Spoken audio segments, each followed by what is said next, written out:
संधि। अभी हम समास पढ़ चुके थे, अब हम क्या पढ़ेंगे? संधि। दोनों ही व्याकरण के महत्वपूर्ण अंग है। कौन से? संधि और समास। पूरी व्याकरण ही महत्वपूर्ण अंग है, लेकिन हम इनका प्रयोग तो करते हैं। तो आज हम पढ़ रहे हैं संधि। संधि का अर्थ क्या है? अर्थ है योग होना। कैसा होना?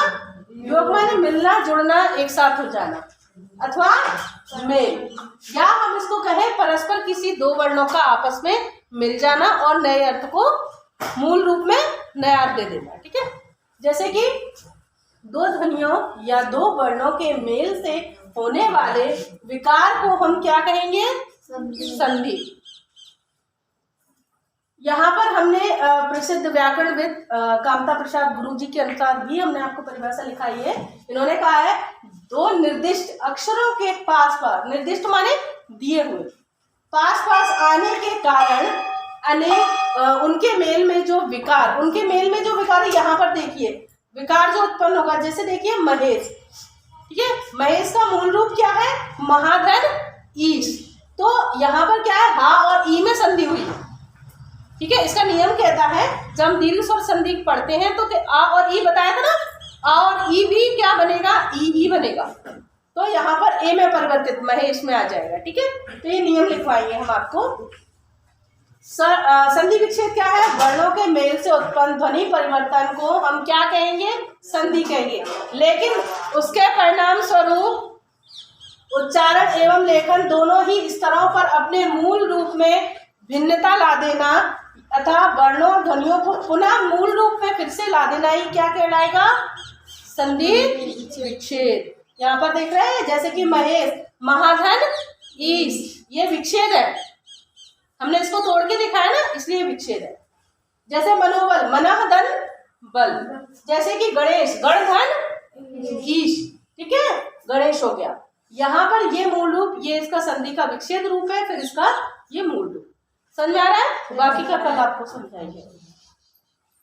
घर से आप क्या पढ़ा था उस दिन आपने? संधि की परिभाषा बताइए।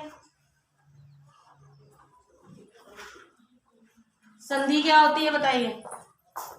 संधि किसे कहते हैं? दो वर्णों के मेल को हम क्या कहते हैं? संधि कहते हैं। और समास किसे कहते हैं? अब जो नए नए आए हुए होंगे बच्चे, आज क्लास अटेंड करेंगे तो उनको थोड़ी सी परेशानी होगी, है ना। समास क्या होते हैं? दो शब्दों के, सार्थक शब्दों के मेल को हम समास। पर संधि में देखो, आप यहाँ देख रहे हैं ना, देखो वर्ण है ना सर, वर्णों का मेल संधि है। हमने पढ़ा था कि संधि क्या है? जहां वर्णों का मेल होता है। संधि होती किस वर्णों में है? पहले शब्द का अंतिम वर्ण और दूसरे शब्द का पहला वर्ण। यहाँ देख रहे हैं ना, पहले शब्द का अंतिम वर्ण ये है, दूसरे शब्द का पहला वर्ण ये है। इन दो ही चीजों में संधि होती है, बाकी पूरे शब्द में संधि नहीं होती। यहीं से शब्द का पूरा रूप परिवर्तित हो जाता है। यही रूप परिवर्तन करके नया शब्द बनाना क्या है? संधि। संधि को हम क्या करते हैं? विच्छेद करते हैं। क्या करते हैं? समास को जबकि हम क्या करते हैं? समास क्या होता है? विग्रह। पढ़ाया है ना बेटा? समास विग्रह किए जाते हैं, संधि विच्छेद की जाती है। तो यहाँ पर हमने विच्छेद रूप ही लिखा है संधि का। देखिए यहाँ लिखा है ना, किस रूप में सूत्र लिखे हैं सारे। तो सबसे पहले संधि हम कौन सी पढ़ेंगे? स्वर संधि। 3 संधि है ना, स्वर, व्यंजन, विसर्ग। तो यहाँ पर देखो उसका नाम भी लिखा है। तो कौन सी है? पहले दीर्घ स्वर संधि। इसकी परिभाषा क्या है? हर्ष या दीर्घ आ ई उ के पश्चात क्रमशः हर्ष या दीर्घ आ ई उ स्वर आए तो दोनों को ही हम मिलाकर दीर्घ आ ई उ हो जाते हैं। ठीक है, कि मतलब आपको ये याद रखना, इसका मतलब ये आए हैं तो ये दीर्घ स्वर संधि क्या है? आ ई उ री आए हैं, यानी कि दीर्घ स्वर संधि है। हम यहाँ पर दे चुके हैं आपको उदाहरण, 4 हमने यहाँ पे सूत्र लिखे हैं। अ धन आ बराबर आ, जैसे धर्म धन अर्थ धर्मार्थ, मत धन अनुसार मतानुसार। अ धन आ, देव धन आलय देवालय, नव धन आगत नवागत। नवागत किसको कहते हैं? जो नया आया हुआ है। आगत माने होता है आने वाला, और नव माने नया। सत्य धन आग्रह, सत्य के लिए किया गया आग्रह। कौन सा इसमें समास भी है? कौन सा समास है? तत्पुरुष नव, है ना, के लिए बोला है ना इसमें। फिर यहाँ है परीक्षा, परीक्षा धन अर्थी यानी कि परीक्षार्थी, सीमा धन अंत यानी कि सीमांत, रेखा धन अंश रेखांश, ठीक है। यहाँ पर देखिए महाधन आत्मा महात्मा, विद्याधन आलय विद्यालय, महाधन आनंद महानंद, ठीक है। यहाँ पर ई से दिए हैं जुड़े हुए, अतिधन इव अतीव, दोनों ई मिल रहे हैं। कविधन इंद्र कवीन, मुनिधन इंद्र मुनीन्द्र, देखिए ना नियम सही कह रहा है ना, यही नियम दिया। गिरिधन ईश गिरीश, परिधन इच्छा परीक्षा, हरिधन ईश हरीश। सब बोलेंगे ताकि ये शब्द याद हो जाएंगे, तो आपकी संधि गलत है। महीधन इंद्र योगीधन इंद्र योगींद्र, जानकीधन ईश जानकीश, योगीधन ईश्वर योगीश्वर, नारीधन ईश्वर नारीश्वर। यहाँ पर हमने दी का नियम दिया है, पितृधन ऋण पितृ ऋण, ठीक है। पित्राज्ञा भी इसी में आएगा। फिर हम देखेंगे ऊ के नियम में भानुधन उदय भानुदय, देखिए छोटे छोटे दोनों हैं, परिवर्तित हुए हैं। गुरुधन उपदेश गुरुपदेश, लघुधन उत्तर लघुत्तर। अब यहाँ पर देखिए लघुधन उर्मी लघुर्मी, धातुधन उष्मा धातुष्मा, सिंधुधन उर्मी सिंधुर्मी, वधुधन उत्सव क्या होगा? वधु उत्सव, भूधन उद्धार उद्धार। यहाँ पर दिया है आखिरी आपके लिए दिया है भूधन उष्मा ऊष्मा, और सरयुधन उर्मी सरयू उर्मी। ये आपको याद करने पड़ेंगे बेटा, जब तक आप इनको याद नहीं करेंगे इनके सूत्र को, तब तक आप जितनी ज्यादा प्रैक्टिस करेंगे उतने ज्यादा इसके नियम को समझेंगे। जितने ज्यादा शब्द आप डेली आप शब्द पढ़ते हैं, हिंदी किताब पढ़ते हैं ना, वहां पर आप शब्द लिखते जाओगे किस संधि में आता है किस समास में आता है, तभी समझ में आएगा। कुछ उदाहरण, यहाँ पे सारे उदाहरण तो नहीं दे सकते ना, बहुत सारे शब्द हैं, तो यहाँ पर कुछ चुनिंदा शब्द दिए हैं, ये आपको याद करने हैं। समझ में आया? ये नियम आपको याद करने, हम आपसे पूछेंगे, ये नियम आपको याद करना, ठीक है। समझ में आया? अब दूसरी संधि पर चलते हैं। इससे पहले आपने कौन सी संधि पढ़ी थी? दीर्घ स्वर संधि। अब हम पढ़ रहे हैं कौन सी? गुण स्वर संधि। नाम से ही हमें समझ में आ रहा है, क्या समझ में आ रहा है कि इसमें कोई ना कोई गुण है। हर नाम का अपना एक विशेष अर्थ है, वो एक गुण दे रहा है, वो एक हमें समझाइश दे रहा है। यही हमें क्या कहला रही है? गुण स्वर संधि। इसका नियम क्या है? यदि अ और आ के बाद ई या ई, उ या उ और री स्वर आए तो दोनों के मिलने से क्रमशः ए और ओ अर हो जाते हैं। यानी अगर इनमें से कोई सा भी वर्ण आता है स्वर वाला, ठीक है, तो वो किस में परिवर्तित होगा? ए ओ और अर की ध्वनि देगा। कैसी ध्वनि देगा? ए ओ और अर की ध्वनि देगा। इसके उदाहरण हमने यहाँ देखो दिए हैं, जैसे नर धन इंद्र। संधि हमेशा किस में होती है ये आपको पता होना चाहिए। किस में होती है संधि? जो निकटतम वर्ण होते हैं, जो हमने आपको समझाया है कि पहले वाले शब्द का अंतिम वर्ण और दूसरे वाले शब्द का पहला वर्ण। तो आप इनमें संधि करेंगे, जैसे नर धन इंद्र क्या होगा? तो यहाँ पे ये विशिष्टता बता रहा है। नर माने क्या होता है? मनुष्य, पुरुष नहीं, मनुष्य। मनुष्य जाति में जो श्रेष्ठ है अर्थात राजा। नरेंद्र हुआ ना। सुरेंद्र, सुर धन इंद्र, सुर माने देवता, देवताओं के राजा अर्थात देवराज इंद्र। पुष्प धन, पुष्पों में जो श्रेष्ठ है। यहाँ देखो, यहाँ सारे नियम लिखे, ये नियम आपको याद करने हैं। याद नहीं करेंगे तो आपको ये संधि समझ नहीं आएगी। नर धन ईश नरेश, अब ये भी विशेषता बता रहा है। परम धन ईश्वर परमेश्वर, सोम धन ईश सोमेश, रमाधन इंद्र रमेंद्र, महाधन इंद्र महेंद्र, फिर राजाधन इंद्र राजेंद्र। समझ में आया? इनके अर्थ समझ में आया? हमने सबके अर्थ आपको बताया ना। महाधन ईश महेश, महेश किसको बोलते हैं? भगवान शिव को। उमाधन इज उमेश, शिव को बोलेंगे। राकाधन इज राकेश, ये भी कौन है? शिव को बोलेंगे। यहाँ पर देखिए, वीर धन उचित वीरोचित, मानव धन उचित मानवोचित, ये समझ में आ रहा था आपको? ठीक है।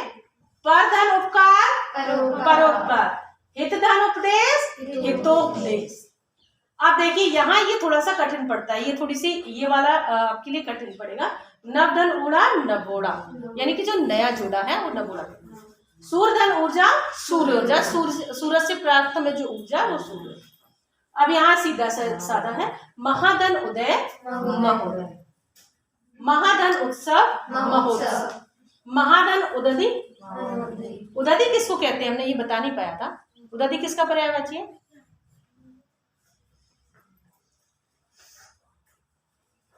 समुद्र का।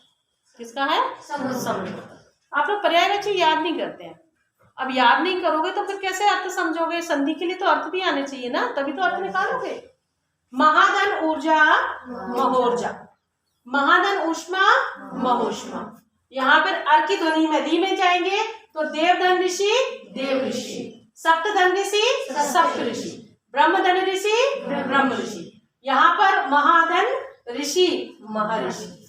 समझ में आई ये सब चीजें? सारे शब्द आपको समझ में आए? संधि समझ में आए? देखो जहां लगभग आपको ये सारे नाम आते हैं, यानी कि वो किस में है? गुण सर संधि में। समझ में आई दोनों संधि आपको? कल आपने कौन कौन सी संधि पढ़ी? आपने स्वर संधि के ही दो भेद पढ़े थे। कौन कौन से पढ़े थे? दीर्घ स्वर संधि और गुण स्वर संधि। तीसरा कौन सा है? वृद्धि नहीं, वृद्धि संधि। ये री लगाए ना, रानी बोलना है। वृद्धि संधि। वृद्धि संधि का मतलब ही है स्वरों के दो में बड़े में परिवर्तित होना, वृद्धि कर देना। ठीक है, चाहे वो समान स्वर हो या फिर छोटा हो या बड़ा हो, दोनों इसमें इनमें ऐ और औ में परिवर्तित वृद्धि करेंगे। परिवर्तन करके क्या कर देंगे? वृद्धि कर देंगे। तो नियम क्या है? अ या आ के बाद ए या ऐ आए तो दोनों के मेल से ऐ ही रहेगा। क्या रहेगा? ये रहेगा। ठीक है, उदाहरण अभी बताएंगे। तथा आ और अ के बाद अ और आ के पश्चात ओ और औ आए तो दोनों किस में बदलेंगे? फिर बस ये दो देखना है आपको। ऐसे वाले शब्द आपको मिल रहे हैं तो वो किसके हैं? वृद्धि संधि। वृद्धि, फिर बोलो वृद्धि संधि। ठीक है, वृद्धि संधि के उदाहरण है। जैसे कि यहाँ दिया है, देखो अ और ए का मेल है ऐ में परिवर्तित, जैसे एक एक है ना। फिर लोकेशना, देखो दिख रहा है ना ये सब में। देखो ये बच्चे फिर गलती क्या करते हैं, जब हम ऐसे लिख रहे हैं तो एक ही तो मात्रा होगी, अपना ए ऐसा होता है, ऐ ये होता है। ठीक है, तो अब जब हम स्वर के व्यंजन के ऊपर लगाते हैं तो फिर हम ऐसे लगाते हैं। ठीक है, तो देखो यहाँ लगे हुए हैं ना, एक एक लोकेशना, मतैक, धनेश्वर, सदैव, तथैव, महेश्वर, रामेश्वर, लिखा है ना। अब ऐसे शब्दों को आपको याद करना है। अगर आपको ऐसे शब्द मिल रहे हैं तो आपको संधि कहाँ समझ में आएगी? वृद्धि संधि में। कहाँ समझ में आएगी? वृद्धि संधि में। अब यहाँ पर देखिए, अब आपने पहला वाला उदाहरण जो पढ़े हैं वो किससे पढ़े हैं? ऐ से पढ़े हैं। ठीक है, 4 नियम ऐ के पढ़े। अब किसके हैं? औ के हैं 4 नियम। देखिए यहाँ पर जैसे वन औषधि, तो वनौषधि, देखो आ गया ना, वनौषधि। दंतोष्ट, दंतोष्ट का मतलब क्या होता है? जो दंत और ओष्ठ की सहायता से बोले जाने वाले वर्ण दंतोष्ट कहलाते हैं। ठीक है, अपनी वर्णमाला कैसी है? हमारे जो मुख विवर है उसमें हमारे वर्णमाला हर किसी न किसी स्थान के आधार पर बोली जाती है। जैसे क वर्ग है, चा वर्ग है, टा वर्ग है, ता वर्ग है, पा वर्ग है ना। ये पांचों वर्ग, जैसे पहला कंठ से बोला जाए, कंठ, तालम, मूर्धन, दंत, ओष्ठ, अंतस्थ और ऊष्म। ठीक है, पीछे क्या कर रहे थे? नींद आ रही है? ये आखिरी वाले बच्चे, ऐसा नहीं। ठीक है। तो ये अपने उच्चारण स्थान है। जैसे क है दंत से ही बोला जाएगा, कंठ से बोला जाएगा, सॉरी कंठ माने गले से, तो गले से ही तो बोलेंगे क। तो यहाँ गूंज होती है, कंपन होता है, हर उसमें कंपन होता है, लेकिन हर किसी के बोलने का तरीका जैसे श में भी अंतर पड़ जाता है, होता है ना। तो उच्चारण स्थान है, आपको पढ़ाएंगे उच्चारण स्थान भी हम आपको। जैसे महा ओजस्वी तो महोजस्वी हो गया। जैसे कि यहाँ देखो महोज, परमोदार, परमोषद, महोषद, महोदार दिए, ये सारे कैसे शब्द हैं आपके वृद्धि संधि के। इसमें आपको क्या मिला है, ये वृद्धि होके क्या मिला है, और यहाँ क्या मिला है आपको वृद्धि होके, हाँ। पहले आप ये देख लो, आपको ए बोलना है कि आई बोलना है, फिर क्यों बार बार वही बात बोल रहे हैं, हाँ? समझ में आया ना। आप लोकेशना बोल रहे हैं, लोकेशना नहीं बोल रहे हैं ना, आई बोल रहे हैं ना। तो बेटा जो है वही वो, धनेश्वर बोल रहे, धनेश्वर के धनेश्वर तो गलत हो जाएगा। धनेश्वर बोले तो सदैव नहीं बोले, सदैव बोल रहे हैं ना। तो जो बोल रहे हैं वो तो पता हो आपको, ये समझ में आया। हमें वृद्धि करके ये दो मिलेंगे, ये है आपकी वृद्धि संधि।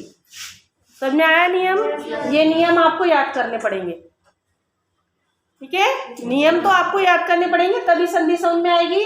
इनका ये नियम भी आपको 4 जो सूत्र हैं ये याद करने पड़ेंगे। पहली संधि के कितने थे आपके, दीर्घ स्वर संधि में कितने सूत्र थे कितने सूत्र दिए थे, 12 तो थे, 4 4 8 4 3 12 ऐसे तो लिखाए थे हमने, 4 4 लिखवाए थे ना, भूल गए इतनी जल्दी। हाँ, एक आपका री का भी था तो 13 हो गए। चलो याद तो है, 13 हुए ना। फिर दूसरे में कितने थे, 10। आप कितने हैं, 8। पहले 13, फिर 10, फिर 8। याद रहेंगे। अब आपको ये भी याद करने पड़ेंगे, आप सब इनको याद करेंगे, ठीक है। 2-4 बार भी लिख कर देख लेंगे तो ये आपको अच्छे से याद हो जाए। फिर आपको ऐसे वाले शब्द आप देख लेंगे तो आपको समझ में आ जाएगा ये किस संधि का उदाहरण यहाँ पर दिया गया। समझ में आया।